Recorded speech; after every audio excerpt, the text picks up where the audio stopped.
I wrote my very first novel, Kappa Quartet, when I was an exchange student at Tokyo University. This was between 2014 and 2015.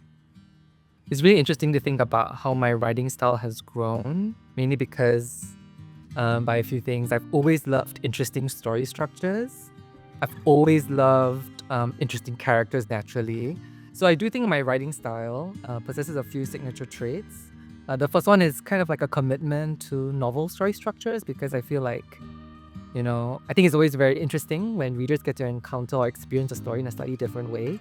All these different ways of presenting fiction just add something new, right, to the literary canon that I feel like is kind of my obligation as a writer to keep thinking of doing, only because I do think of writing as a craft. So I think ever since we started Signet Station 2016, we've done a lot to impact local communities in a sense that, we've given writers new opportunities to develop their craft. As a consequence of that, we've also exposed generations of students to the writers that we have in this country. And right now with this new chapter of publishing, I feel like we're also turning people who weren't writers before into writers.